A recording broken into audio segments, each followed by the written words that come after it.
Siempre es un inmenso placer saludar a don Pío Moa. Don Pío, ¿cómo Hola, estamos? Aquí andamos, Ya otra vez. Se acabó el mes de agosto. Se acabó el mes de agosto, gracias a Dios. Yo comentaba ayer lo curioso que un país cómo se paraliza durante un mes, ¿eh? Sí. No existe nada. Sí, es la vieja costumbre. Y Bueno. como dice el refrán, en Madrid, en agosto y con dinero, Baden-Baden. Pero sin dinero, solo Baden. Sí, pero si hay dinero, Baden.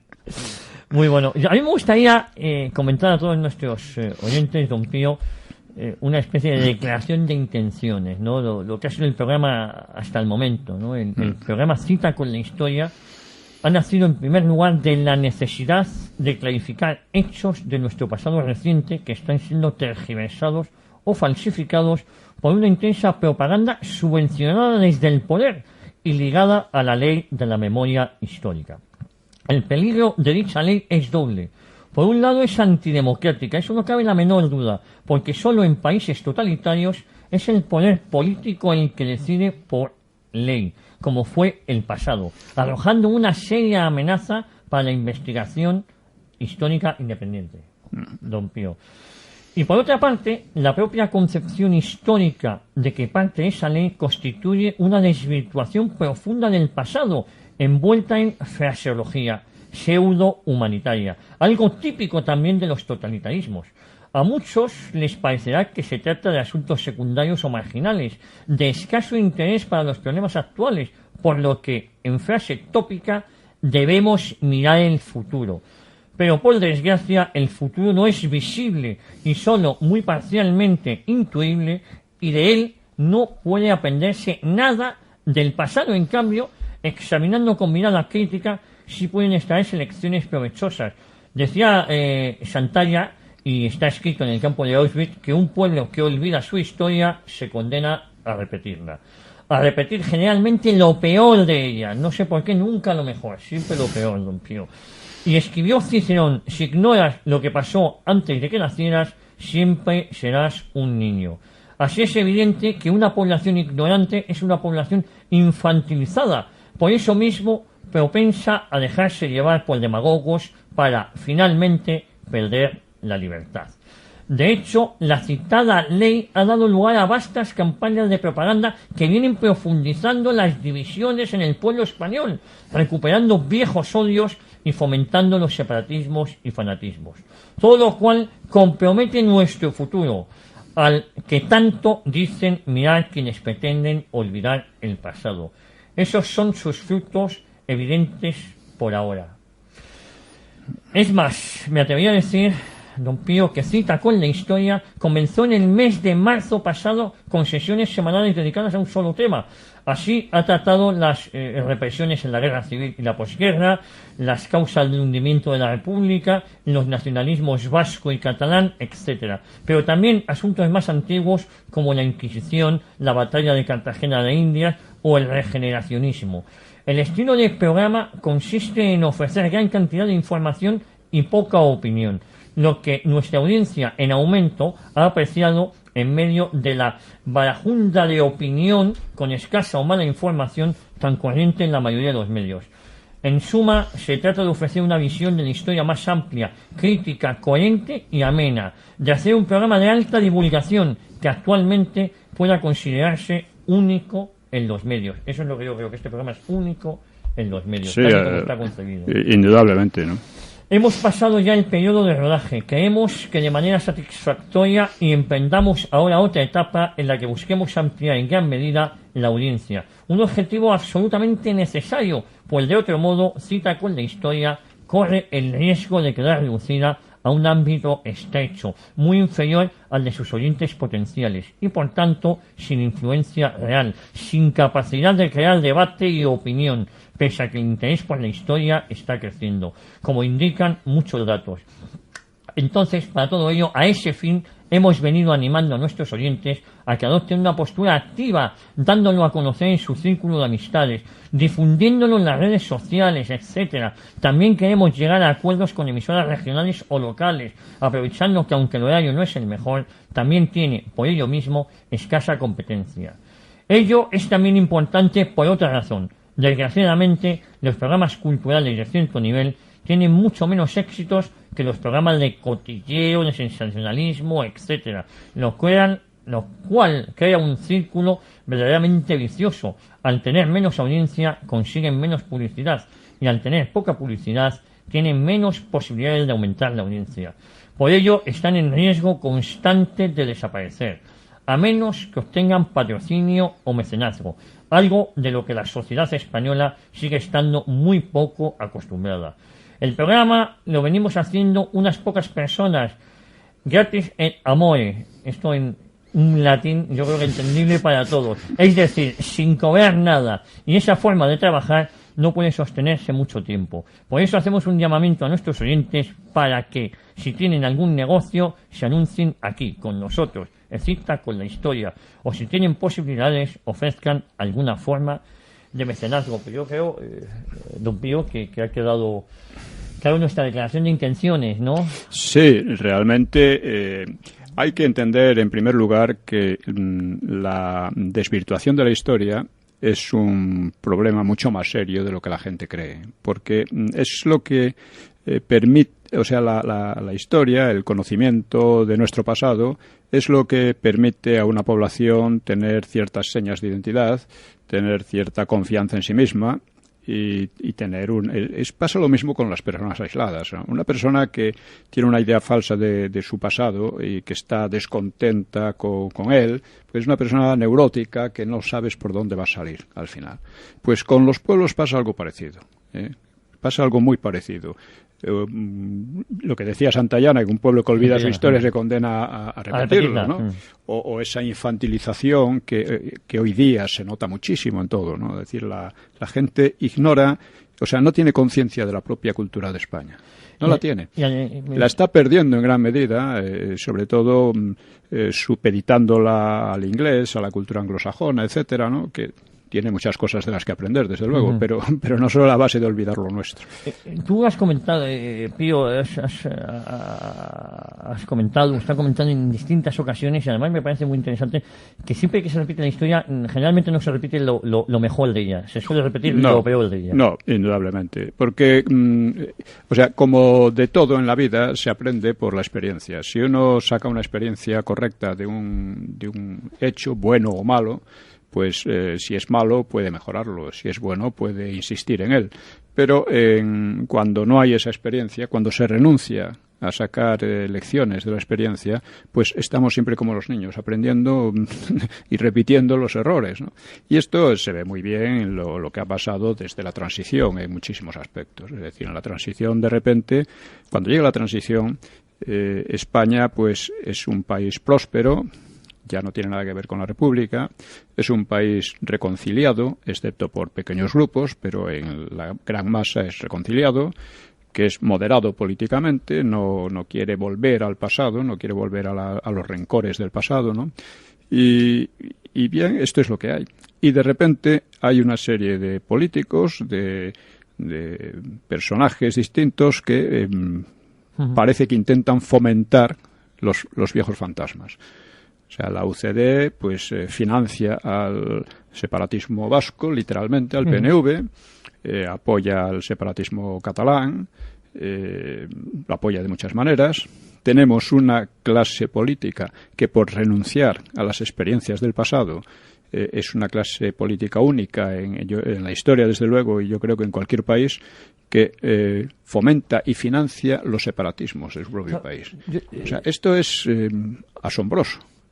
Y tiene que ver mucho con esa ignorancia de la historia. Pero además, yo le quería preguntar a usted, comentaba que la UCD financió o apoyó los nacionalismos. Literalmente, dio dinero al PNV, dio bastante dinero al PNV y al PSOE. Pero, claro, no se dan cuenta, digo yo, que en esta pelea o en este desafío separatista, ahora lo estamos viviendo, no gana nadie. Al final, ¿no? La que pierde es España, en definitiva, porque sí. Ni el Partido Socialista ni ahora el PP, que son los herederos de la UCD, siguen lo mismo. Ese buenismo, ¿no? Porque aquí se ha dado el caso verdaderamente asombroso de que Aznar pusiera contra las cuerdas a la ETA y que el PSOE viniera a rescatarla. Sí, efectivamente, sí. Literalmente la rescató. O sea, es más, hay un boletín interno de Batasuna en que lo dice. estábamos frente al precipicio y ahora, en cambio, todo es posible para nosotros. Y eso se lo deben a Zapatero, cuya política ha seguido Rajoy. Por a pies juntillas, efectivamente, ¿no? Claro, entonces, uno se dice, bueno, ¿en qué país vivimos? ¿Cómo es posible esto? Y yo insisto, el conocimiento de la historia, conocimiento un poco real de la historia, pues es esencial. Si usted tiene una idea falsa de lo que es la historia de su propio país, pues no va a ninguna parte. Simplemente no puede elaborar una política coherente y una política que avance. Estará siempre en lo mismo. ¿Sí? Y además, don Pío, yo que a usted le considero, y además de los historiadores que más ha vendido y que más ha escrito sobre ese periodo que ha sido la Guerra Civil Española, de la que tanto hay que aprender, porque muchas veces hay que mirar adelante, pero hay que aprender de esa historia. ¿Cómo es que la izquierda pone como modelo esa gestión durante la República? Porque, claro, es otro aspecto, claro. Solo se puede poner como modelo desconociéndola o falsificándola. Esto, por ejemplo, ha habido ha sido una tendencia fortísima, ¿no? Basada en el antifranquismo. Es una cosa curiosa porque cuando vivía Franco, los antifranquistas éramos muy pocos. Nos arriesgábamos un tanto, pero cuando llega la transición se multiplican los antifranquistas. Y lo más curioso es que la gran mayoría de ellos habían estado como funcionarios del régimen franquista. Habían estado dentro del régimen franquista, ¿no? El caso ejemplar por excelencia, vamos a decir, es el de Cebrián. Cebrián que trepa magníficamente dentro del franquismo, en cargos muy importantes, y luego se vuelve el gran apóstol del antifranquismo. Y el caso es que, como esto ya tiene algo de farsa, pues se crea la impresión de que, con tal de ir contra el franquismo, todo vale. Da igual lo que se mienta, etcétera. Y se presenta una república que fue una república desastrosa. O sea, en la república, por poner un ejemplo, el hambre aumentó hasta los niveles de principio del siglo, de 30 años antes, ¿no? Por poner un ejemplo, ¿no? La economía se estancó, el paro subió en vertical, eso por poner solo estos ejemplos. Pero es que además la violencia, tanto común como política, las insurrecciones anarquistas, el golpe de Sanjurjo, el gran asalto al poder republicano, que fue el de octubre del 34, por parte del PSOE, de los separatistas catalanes y de casi toda la izquierda en conjunto, apoyada a distintos niveles, ¿no? Bueno, esto es lo que fue la República. En casi todos los índices fue un retroceso. Estos dicen, bueno, es que había libertad. Pues no había libertad, porque teóricamente sí, pero en la práctica existía la Ley de Defensa de la República que cercenaba. O sea, prácticamente todo el tiempo fue una época de censura. Hablan de la censura de Franco, pero la República fue una época de censura todo el tiempo. Y el Frente Popular, permanente. Entonces, esto se sabe, es decir, esto está documentado, esto es indiscutible. Entonces, ¿cómo se puede mantener lo contrario y pintar un cuadro idílico de aquel régimen? Claro, eso es lo que a mí Esto lo ha hecho... esto, sobre todo, se ha hecho a través del Grupo Prisa, que es otro grupo que se forma en el franquismo, que se aprovecha de información privilegiada en los aledaños del poder, y de repente es el gran aparato de ataque al franquismo y de exaltación de la República, que además confunden la República con el Frente Popular, porque como ya vimos en otra ocasión, el Frente Popular fue el que realmente destruyó la legalidad republicana. O sea, hay un primer asalto en octubre del 34 que fracasa, asalto por la fuerza, y otro asalto que es a través de la legalidad, aunque de unas elecciones fraudulentas. Las elecciones de febrero del 36. Pero es curioso porque, en cierto sentido, repiten la estrategia de nazi. O sea, los nazis intentan el asalto violento al poder con el putsch de Múnich en 1923, fracasan, Hitler va a la cárcel y 10 años después consiguen el poder de manera legal y electoral. Con la diferencia de que aquellas fueron unas elecciones correctas. Limpias. Pero las elecciones del Frente Popular no fueron correctas, ya hemos hablado de ello, si es necesario hablaremos más. Entonces, claro, uno no puede mirar al futuro sin establecer una visión real de lo que ha pasado. O sea, si usted parte de una falsificación sistemática de los hechos, que además son hechos comprobables, que es lo asombroso. Lo asombroso es cómo unos órganos muy poderosos han insistido una y otra vez, repitiendo lo mismo, inventándose cosas abiertamente. Bueno, aquí tenemos a Garzón inventándose unas cosas verdaderamente de locos, ¿no? Que no se había ocurrido a nadie hasta hace poco, como ese del robo de niños y cosas así. Sí. O sea, que quieren, vamos, hacerle una cosa parecida a la de Argentina, ¿no? Bien, el caso es que bien, estamos en esta situación. Por eso yo insisto en que este programa, que es ahora mismo casi una gota de agua en el mar, pero como todo empieza por siendo pequeño, claro, ¿no? Por células. Pues yo insisto a nuestros oyentes en que tomen una posición activa, porque es un compromiso de todos.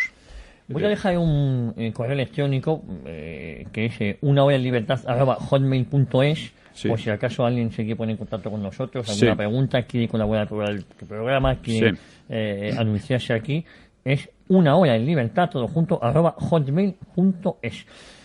Continuamos hablando, don Pío. Usted, si me va a permitir, ha sido un escritor de mucho éxito, es un escritor de mucho éxito, pero también es un escritor que es perseguido, yo me atrevería a decir que es demonizado, ¿no? Que hay una parte en la izquierda que le ataca de manera sistemática. ¿Eso por qué es? Porque pone al descubierto la izquierda sus carencias. Y la derecha. Y la derecha. La derecha le censura, no le dejan. Claro, efectivamente. O sea, a mí me han vetado en casi todas partes. Entonces, yo lo que digo es esto. Bueno, ¿pueden ustedes rebatir lo que yo digo? No ha podido rebatirlo nadie. Ahora mismo, hace poco, ha salido una nueva edición de Los mitos de la guerra civil, que yo tuve que repasarla, porque con motivo del 10º aniversario, tuve que repasarla y me di cuenta de que no había nada que cambiar prácticamente. Alguna que otra cosa ampliar y cosas así. ¿Por qué no había casi nada que cambiar? Porque en todo este tiempo no ha sido posible a ninguno de estos historiadores o políticos e intelectuales en general rebatir nada de lo que yo decía. Es decir, son datos, son hechos, salen de archivos, claro, salen de la prensa de la época, de las actas de las cortes, de las estimaciones y las estadísticas económicas. Entonces, eso es imposible de rebatir. Entonces, lo que hacen es silenciarlo en lo posible. Y no, además, silenciarlo, pero lo que es innegable es que sus éxitos, usted ha comentado en Los mitos de la guerra civil, fue una bomba. Yo creo que ese libro marcó un antes y un después. Pero es significativo lo que ocurrió entonces, porque la primera reacción fue verdaderamente furiosa, es decir, ataques en la SER, ataques en El País. Yo escribí una carta de rectificación al País por unos ataques que había hecho Javier Tusell. Sí, Tusell. Y bueno, no me la publicaron. O sea, ¿dónde está el derecho de réplica? ¿Dónde está la democracia? ¿Dónde está el liberalismo de ese periódico, ¿no? Pero este es un ejemplo entre muchísimos, ¿no? Bueno, yo he tenido ha habido campañas en Internet y de partidos por ahí para meterme en la cárcel, para reeducarme, o sea, al estilo staliniano. Es decir, muy maoísta todo también. Sí, estos señores... claro, como decía Stanley Payne, dice, parece que no estamos en un país democrático, sino en la Rusia staliniana o algo por el estilo. Pero, y estos autores, porque usted ha sido atacado por partidos políticos, pero también por colegas, por decirlo de alguna manera, ¿no? Si se puede decir de alguna manera, pues como el ya fallecido Javier Tusell, ¿no? Sí. Pero, ¿por qué? Vamos a ver, yo comprendo que tiene que ser muy duro para unos señores que han hecho su carrera defendiendo ciertas posturas, interpretando la historia de cierta manera, etcétera, que de repente se le ponga delante de la cara y dice, oiga, que esto no es verdad porque los datos están aquí. Yo comprendo que es muy duro y que es muy difícil para muchos de ellos echarse atrás. Pero, como por otra parte, ellos tienen el poder en la universidad, tienen mucho más poder en los medios, etcétera, pues dicen, pues no vamos a reconocerlo, porque reconocerlo es hundir nuestro prestigio. Imagino que piensan así en el fondo. Y pues eso es lo que verdaderamente ha ocurrido.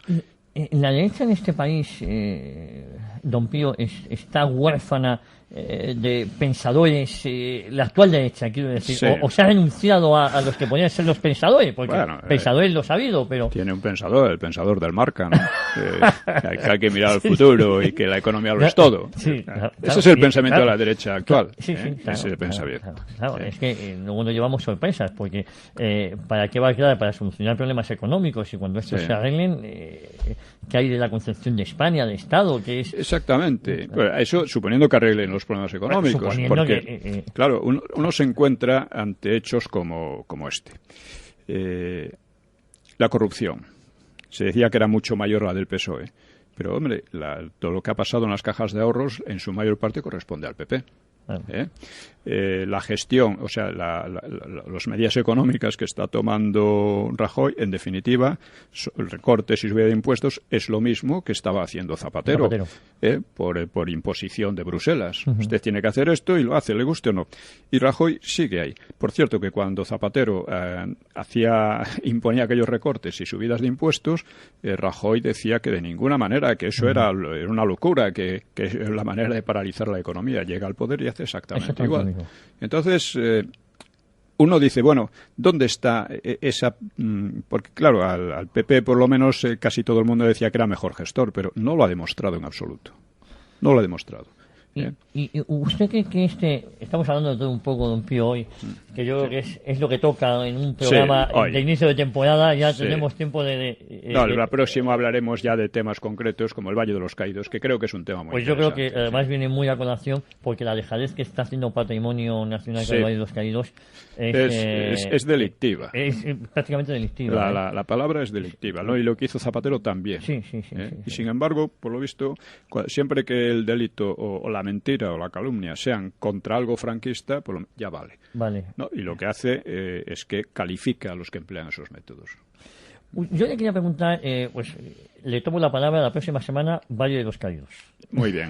Ya queda dicho, pero hoy, que es un programa especial, un programa de inicio de temporada, yo quiero conocer a don Pío como persona, como escritor, como autor, y estamos teniendo esta improvisada charla, ¿no? El modelo autonómico que nos dieron, porque yo no voté en la Constitución, pero ¿ha fomentado el actual separatismo? No tenía por qué fomentarlo, pero lo ha fomentado. No tenía por qué, porque podía haber sido un sistema autonómico como municipalista. Sí, podía haberse delimitado claramente las competencias, pero en la Constitución no se delimitan las competencias. Es más, hay un artículo que dice que las competencias de las autonomías pueden ampliarse casi indefinidamente. Entonces, esto, claro, los separatistas dicen, bueno, esta es la nuestra. Y no solo los separatistas, porque otras muchas autonomías van en la misma dirección. O sea, recuerde usted cuando Zapatero y los separatistas, ¿cómo se llamaba? Maragall y todos estos. El pacto del Majestic, por ejemplo. Estos idearon el sacar unos nuevos estatutos, un nuevo estatuto catalán, que nadie pedía, que no era necesario para nada. Un estatuto que era ya casi separatista, porque en él se hablaba de Cataluña como una nación. O sea, una nación es realmente una comunidad cultural bastante homogénea con un Estado, ¿no? Cataluña siempre ha sido parte de España, jamás ha tenido un Estado propio, etcétera, pero aparte de eso se ve que el Estatuto va en esa dirección.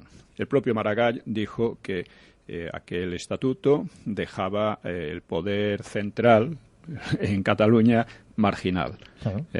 Claro, esto, ¿cómo puede un político, cómo puede una clase política admitirlo? Porque además resulta que fue un estatuto que solo fue votado por el 36% del cuerpo electoral. No estaba refrendado.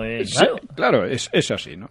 Claro, es una serie de disparates uno tras otro que siempre encuentro la base en esto. Es que la experiencia pasa en balde.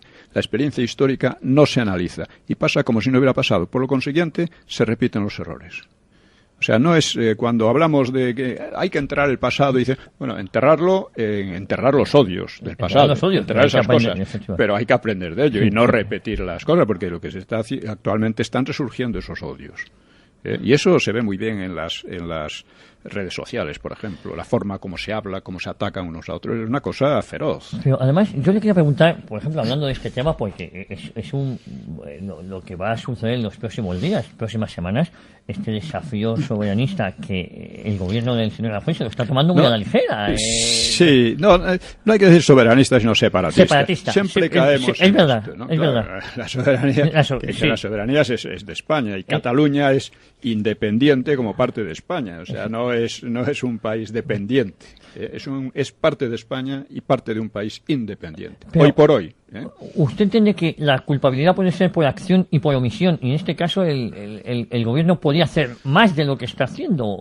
Mire, si el jefe de gobierno dice que la economía lo es todo, está diciendo que el problema separatista y otros muchos problemas que son secundarios, incluso que no son nada, que eso darle largas a ver que más o menos se resolverá.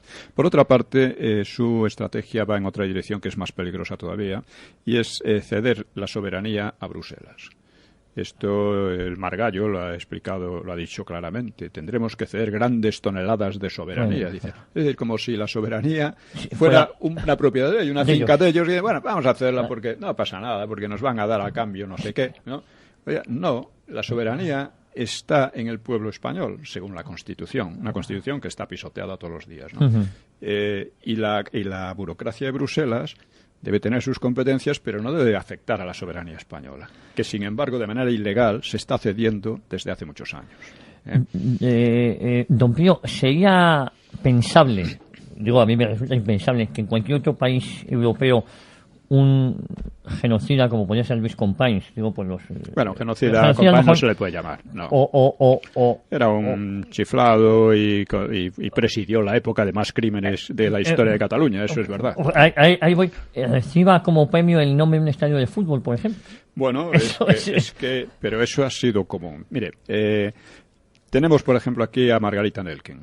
Margarita Nelken era una verdadera besánica, ¿no? Decía que la revolución tenía que hacerse con mares de sangre, lo decía así, ¿no? Que las revoluciones se hacen con terror y el problema es que no había habido bastante terror en esta, ¿no? Cosas así, ¿no?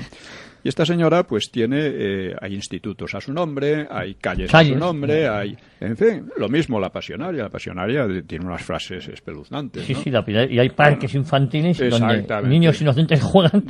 Dolores Ibarruri, ¿no? Sí. Bueno, pues lo de Companys es lo mismo. O sea, Companys es un señor que creo que hemos contado aquí algunas cosas de él, ¿no? Se pueden contar muchas más.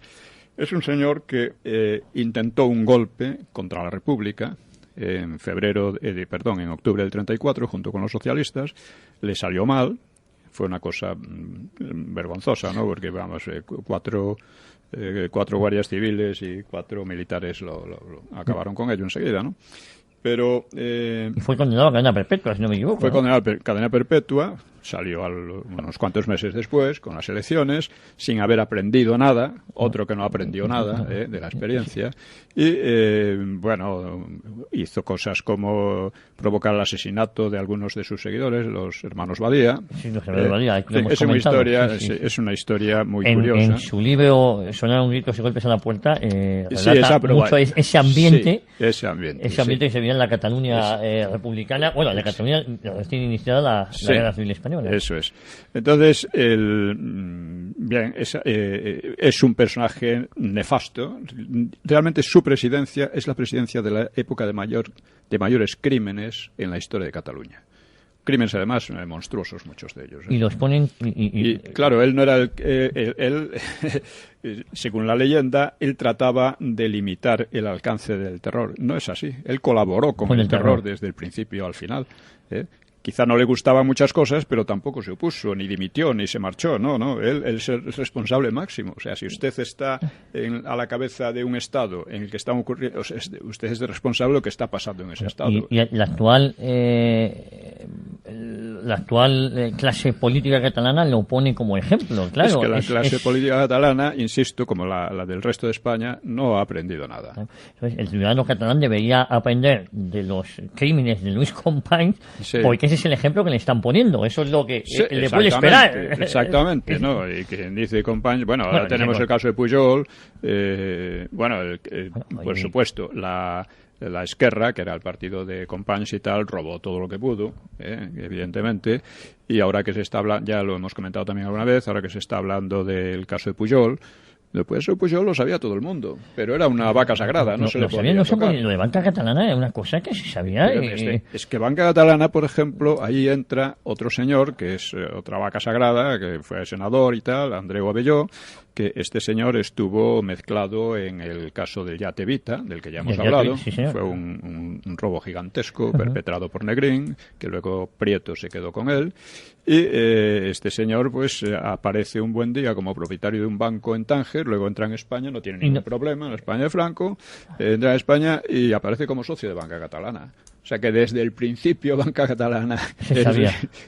Ese es un aspecto. El otro es todos los negocios que hacían con falsas exportaciones, un poco lo de Matesa, ¿no? Con falsas exportaciones para conseguir licencias de importación y hacer enormes negocios. Así empieza Banca Catalana y así ha seguido, como sabemos ahora. Bueno, que como sabemos ahora, se sabía, pero no se decía. No.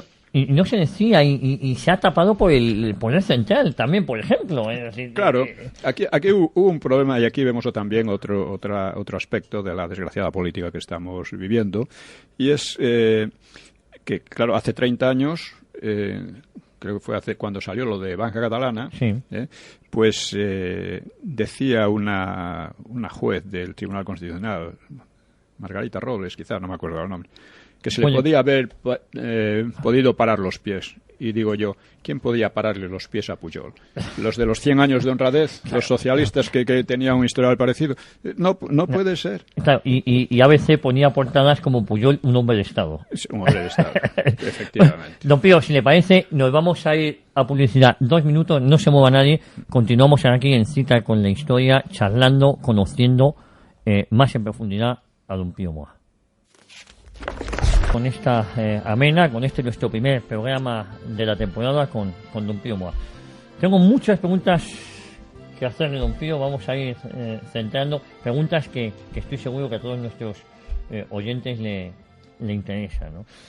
Mucha gente pone en cuestión que a usted se le pueda llamar historiador, ya que no ha estudiado en los departamentos de historia de la universidad. Esto que sí. Ha sido muy controvertido, ¿no? Bueno, controvertido. Eso lo dice gente y revela una profunda ignorancia de lo que es la historia, de lo que es el trabajo de historiador y de otras cosas también, ¿no? Realmente un historiador es alguien que investiga y escribe de historia. Otra cosa es que lo haga bien o mal. Por supuesto, hay muchos historiadores muy malos, hay algunos muy buenos, hay de todo, ¿no? Y, por supuesto, también cuando se dice que los historiadores no me reconocen muchos y me reconocen todos. O sea, incluso los que dicen que no soy historiador lo reconocen porque no son capaces de... Quiero decir, utilizan eso como escapatoria al no ser capaces de debatir conmigo. Ni debatir ni de rebatir. Ni debatir ni de rebatir. Bueno, no debaten porque no rebaten. Claro. Ya expliqué el caso de los mitos de la Guerra Civil. Hay además, se llega en esto a extremos grotescos, ¿no? Como que en muchos departamentos a los alumnos se les prohíbe explícitamente citarme. Hace poco un señor que estaba haciendo una tesis me dijo que le habían obligado a rehacerla en parte porque había cometido el error de citarme. En la tesis. Y no le dejaban... Es más, se ha creado en los ambientes universitarios una especie de tabú hacia mí, que es una cosa extraña. Es lo que decía Stanley Payne. Esto no parece propio de un país democrático, ¿no? Ni de un país con un mínimo de honestidad intelectual, ¿no?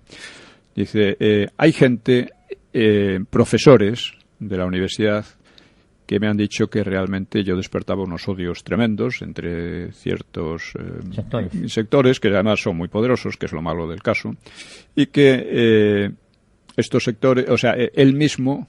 Me decía un profesor de Baleares, dice, yo no puedo citarle porque sería muy perjudicial para mi carrera. No, se lo dejaba por profesor. Por lo menos se lo decía, claro. No, pero es así, ¿no? Claro, es una situación verdaderamente vergonzosa.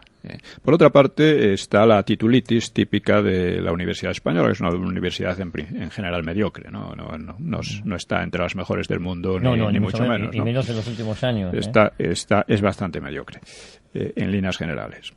Y estas, no es para echar cohetes, ¿no? Pero tienen esa titulitis metida en el cuerpo, ¿no? Por lo cual, que ya es muy viejo eso, porque Madariaga, por ejemplo, Salvador de Madariaga, podía enseñar en Oxford, pero no podía enseñar en universidades españolas, porque aquí le faltaba no sé qué titulillo, no sé qué diploma, ¿no? Esto es típico, ¿no? Y es una cosa de las que esterilizan la labor intelectual y le esterilizan la labor universitaria, ¿no? Capa y castra las vocaciones o la investigación académica. Claro, tienes que decir lo que dice el mandamás, porque si no, no vas a ir adelante. No hay posibilidad de una investigación académica. No, la investigación independiente, ¿no? Tienes que seguir los pasos que te dicen, ¿no? Y hay una...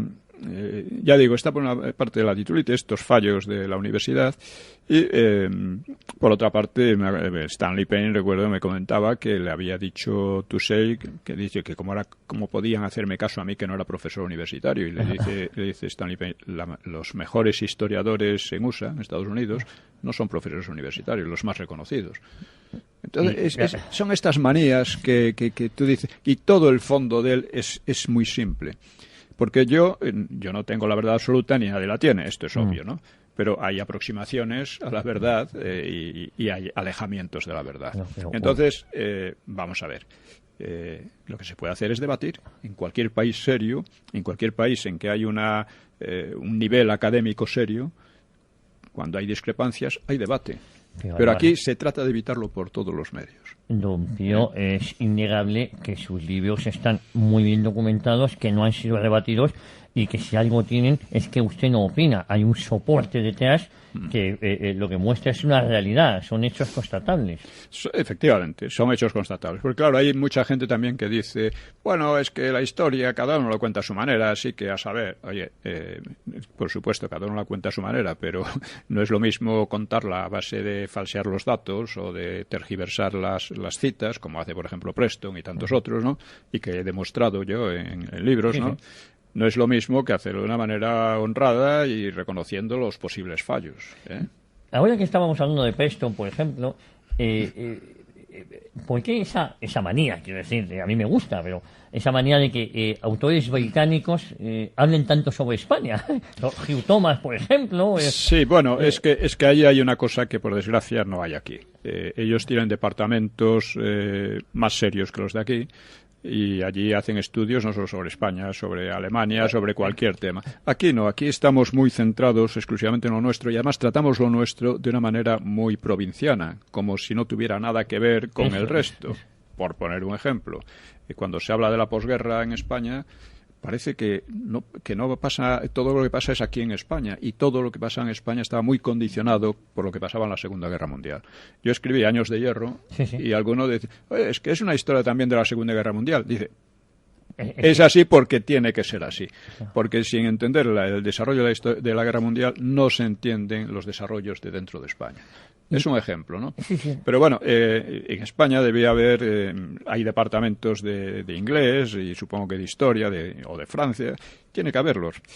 Pero no producen nada. Pero no producen nada porque es verdad que aquí en España, por ejemplo, sí ha habido muchos autores que han vendido, que han hablado sobre España. De estos autores, ¿cuál es el que más,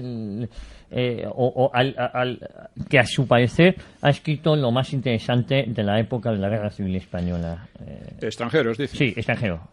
Hombre, Stanley Payne creo que es Stanley el mejor. Payne, ¿no? Stanley Payne. Hay algunos otros que han escrito cosas Hugh buenas. Thomas, por ejemplo, que escribió... Hugh Thomas en su época, su libro fue importante, ¿no? Pero está muy superado en general. Muy superado. Está muy superado. Pero hay que reconocer que fue importante.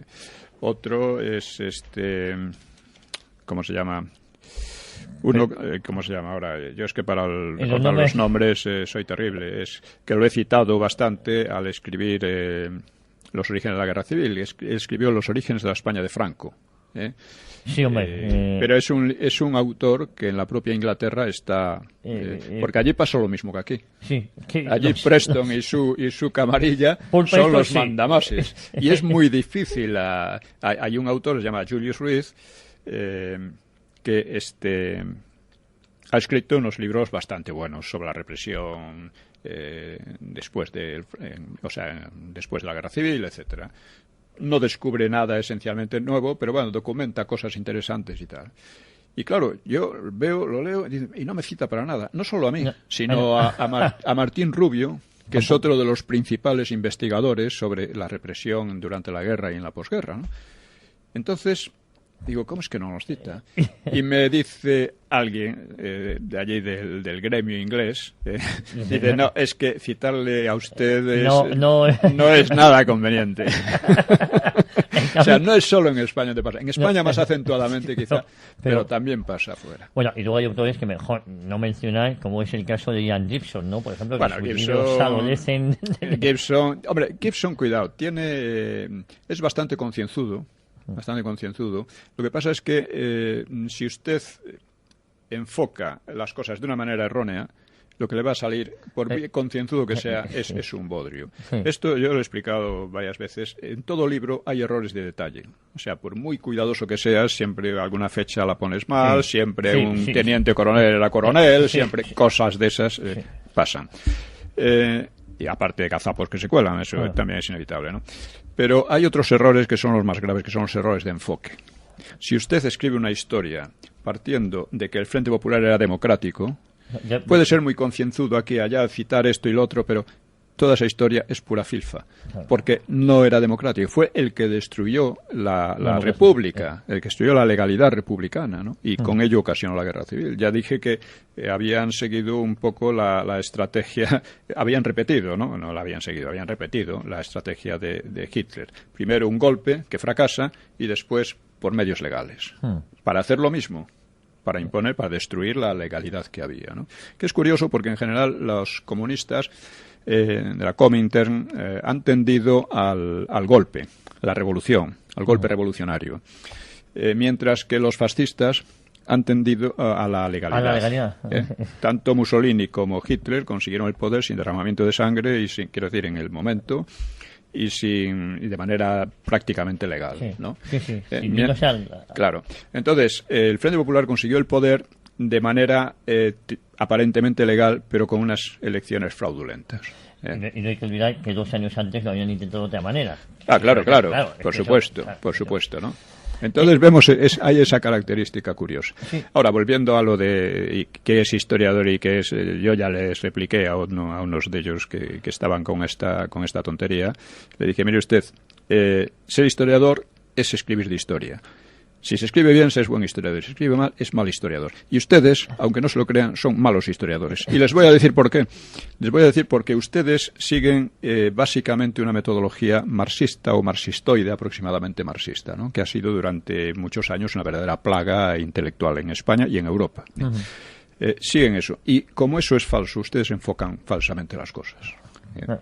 Es que ya el planteamiento, si, como comentaba usted, si se hace la investigación partiendo de unos principios que son erróneos, claro, lo que va a salir ahí es erróneo. Y lo vas desvirtuando todo, tienes que adaptar los hechos, meterlos con calzador para que encaje. Para que coincida. ¿No? Claro.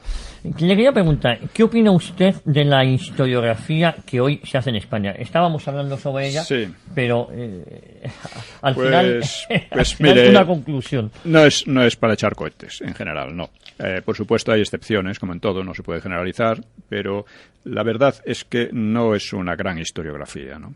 Están saliendo cosas interesantes. Por ejemplo, creo que va a salir precisamente un estudio a fondo sobre las elecciones del 36, que es un punto clave, ¿no? Es un punto clave porque en él se basa toda la argumentación que han hecho las izquierdas y los separatistas en toda esta época. Dice, aquello fueron las elecciones democráticas, los ganó el Frente Popular y estos se sublevan contra el Frente Popular. Cuando ellos se habían sublevado antes y entonces es que resulta que no son unas elecciones democráticas. Son unas elecciones, ya hemos hablado de ello, se hablará más porque es un tema importante. A ver cuándo sale este libro. Es un libro, creo, muy documentado y práctico. Que estos libros a veces corren el riesgo de perder, de que los árboles no le dejan ver el bosque.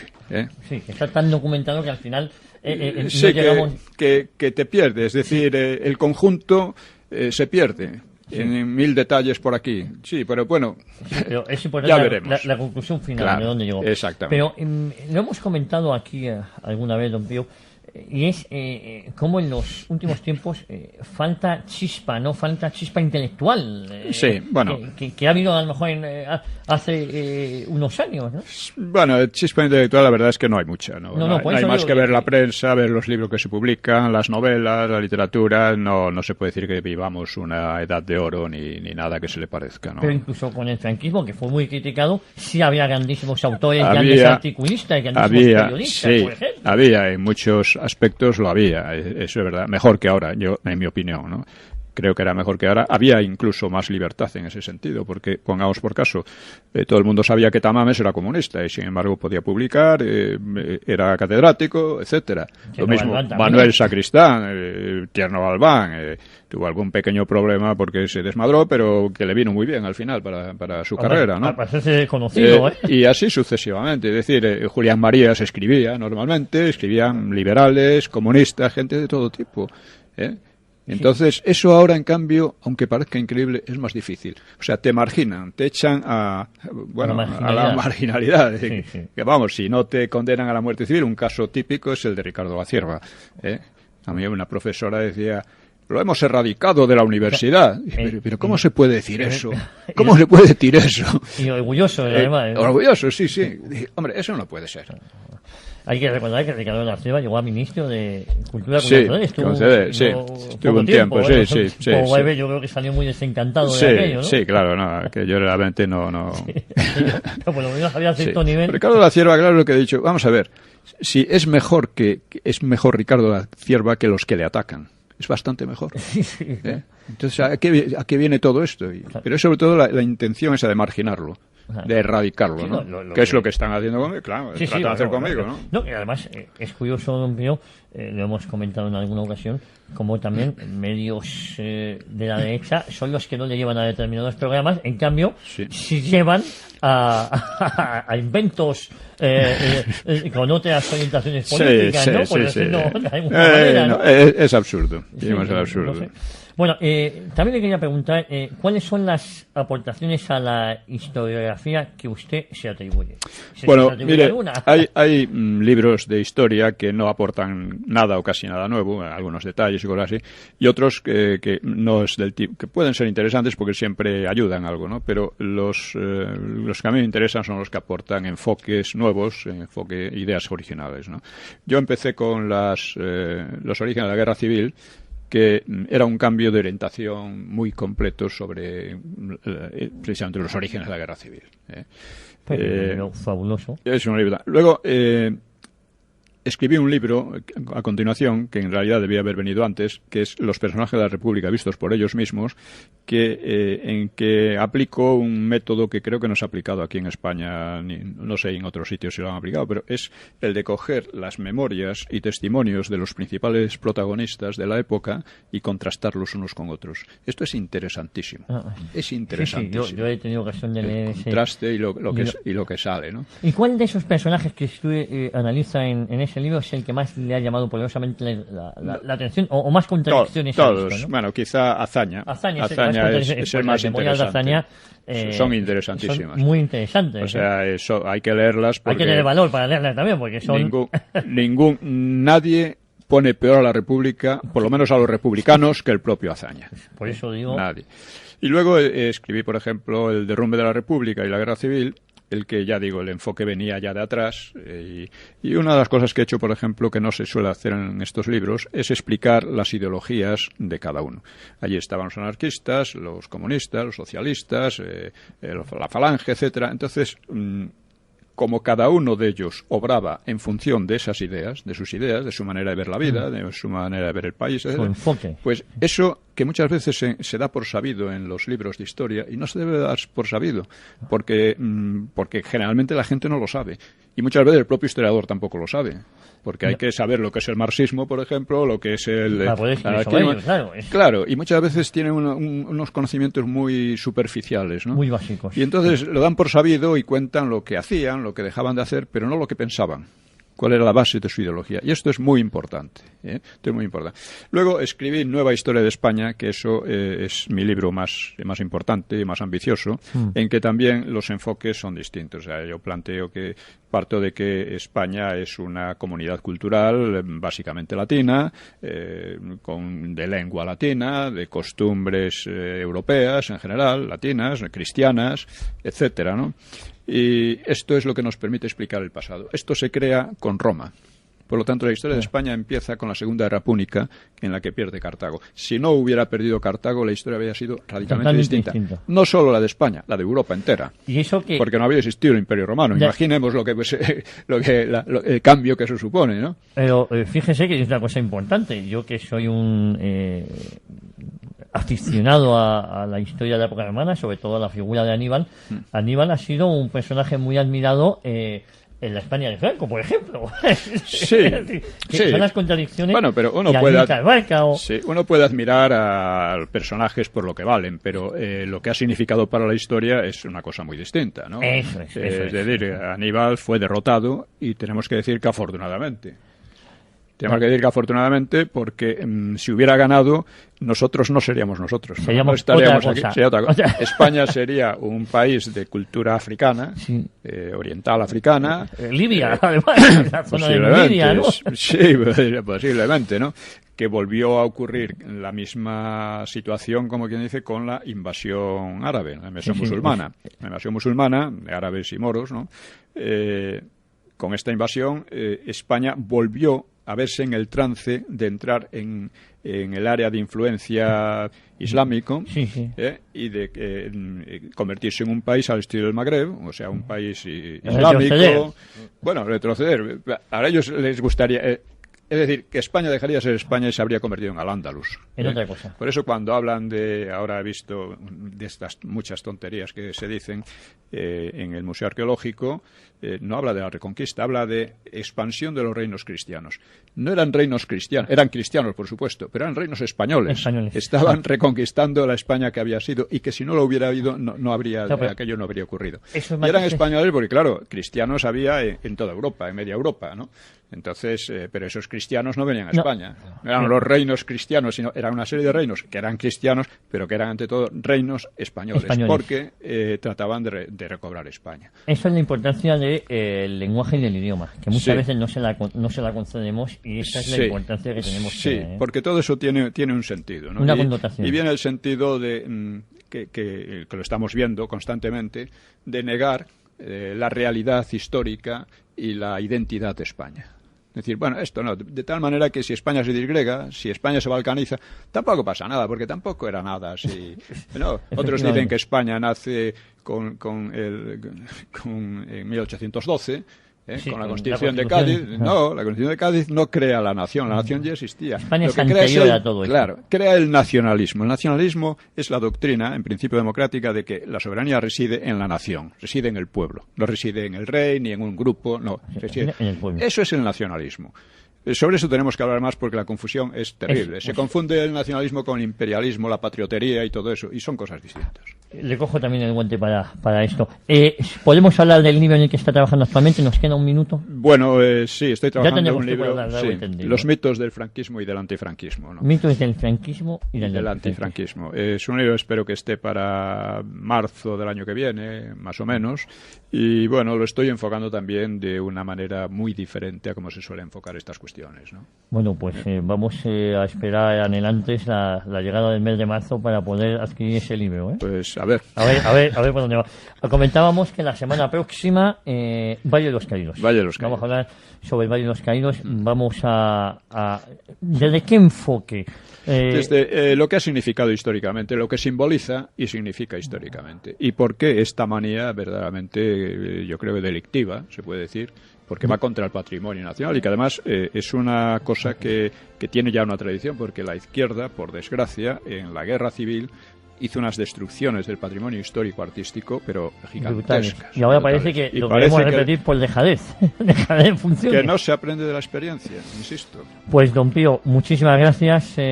Nos vemos, nos escuchamos aquí el próximo domingo, si Dios quiere. Pues gracias a usted. Bueno, y a todos nuestros oyentes les invito a que continúen aquí en Radio Inter, Y bueno, y ya saben que aquí el próximo domingo tienen una cita con Pío Moa, una cita con la historia.